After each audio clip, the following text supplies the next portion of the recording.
I want to talk about the serious minds on the American right. Jake, do we have the clip from Matt Walsh? In fact, it seems rather clear that Black Americans are doing better here today than they would be had their ancestors generations ago never been brought to these shores. We can prove this point by simply asking which African country anyone asking for reparations would prefer to live in. The answer, of course, is none of them. Now, you might offer the rebuttal that if slavery never existed, if we're reimagining history without that institution at all, then Africa itself would be in a better shape, better place, and better shape, and maybe indeed Black Americans would be better off there. But this seems highly unlikely, and it also ignores the fact that Africans participated in slavery and the slave trade as much as they were victims of it. Not to mention, if we're reimagining the world without African slavery, then we have to also imagine it without all other forms of global slavery, since African slavery was merely one variety, one offshoot of this global institution. And now we have totally, at that point, rewritten the history of the world in a way so dramatic that it's absolutely impossible to say which individuals today would end up worse or better in this alternate universe. I mean, if you go back in time and get rid of slavery from the entire world, you have just, it's impossible to say what the world looks like right now. Actually, what we can say is that we'd all end up worse. All of us today would be in a worse spot if slavery never existed at all across the entire globe. Because a change that significant would likely shift the course of events in a way that would mean none of us would even exist. It would be a world full of other people who are not us. So I know that I benefit today from virtually everything my ancestors did and everything did to them, because if any of that had not happened, there's a very good chance that I never would have come into being. And as I see it, I benefit from being if the other option is not being. Oh, to live in that world without Matt Walsh. Like, don't tease me with a good time. Yeah, I mean, I guess my main thought about this is it's really interesting to compare the level, the philosophical heights to which Matt ascends when he's considering this incredibly difficult question of whether the effects of slavery overall were more good or bad, with the way that he approaches questions like, I don't know, what should we think about like libs who are too soft on crime?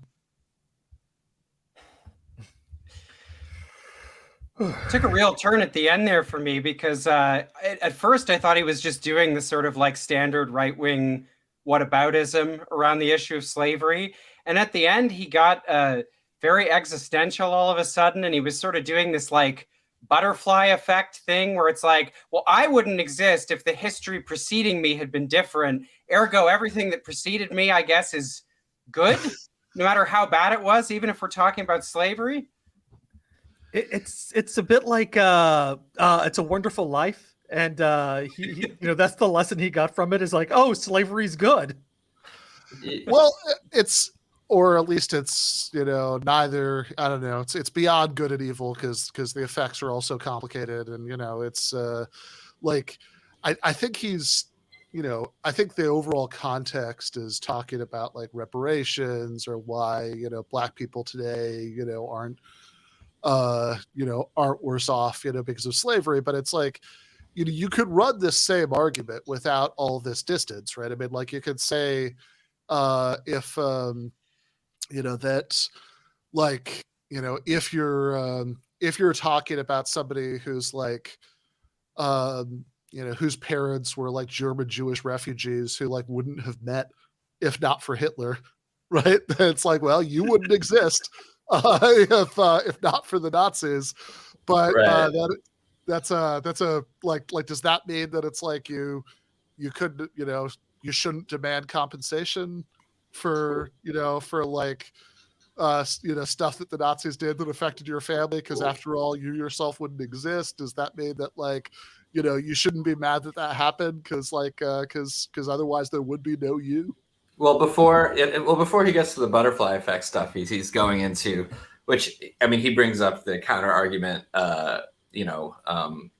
about that the world would look very different in general, and Africa might look very different, right? If not for the slave trade, but even forgetting all of that stuff, basically by his logic, like if you murder someone, if you just shoot someone in the head, right, and then like unbeknownst to you, that person could have maybe like saved a baby or something like that, then that means that you're not liable for murdering that person, right? Because obviously the slavers had no idea, they weren't thinking about the well-being of of Black people down the line. So it's all just that the unintended consequences for this crime were maybe okay. You know what I'm saying? So it like kind of what you're pointing to, Bennett, it breaks down any logic of crime and punishment whatsoever by saying that there might be unintended consequences from your crime.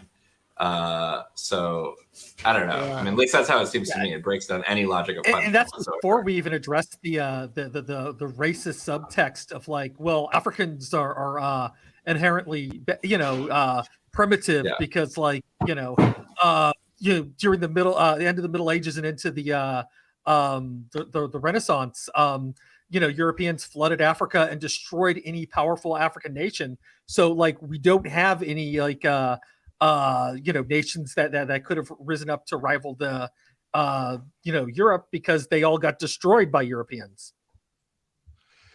Yeah, I mean, there's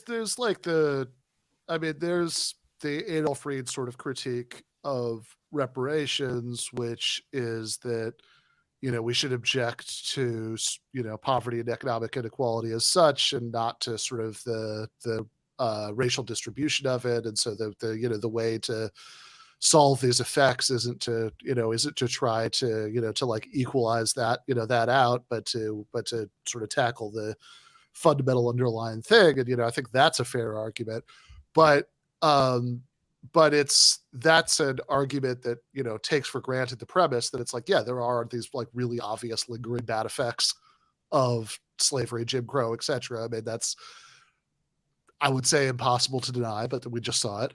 And that's like, either Matt Walsh is trying to deny that like, racial patterns of wealth and mobility and all that stuff do have something to do with these historical events, or we just shouldn't care about that because, hey, look at these other good effects, and hey, whatever, if you think about it, everything that ever happened in the past, if you go back far enough, is good for us because we're the people who exist, who are butterfly affected into existence by this entire sequence of events. And just it's a very forgiving attitude towards I guess anything that happened a while ago.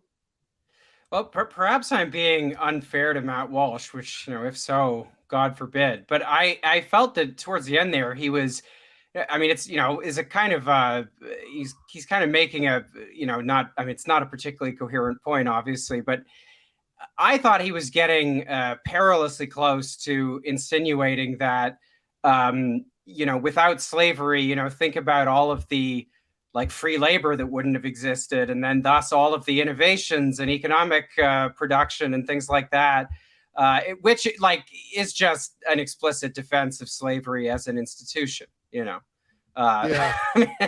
It seemed like he was kind of dancing up to the edge of it, and then he didn't quite want to go there. So we got these like about the butterfly effect instead.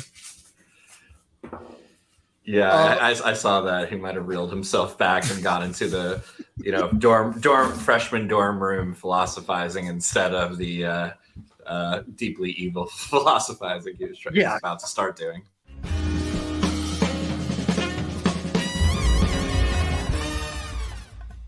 You have been watching free public content from Give Them an Argument. To access every single episode of the show, the main show on Monday nights, all of the streams, all of the debate breakdowns, all of the patron-exclusive postgames on Monday nights, all of the patron-exclusive bonus episodes every week, and much, much more, go to patreon.com/Ben Burgis. I cannot resist ending this with, don't be foolish.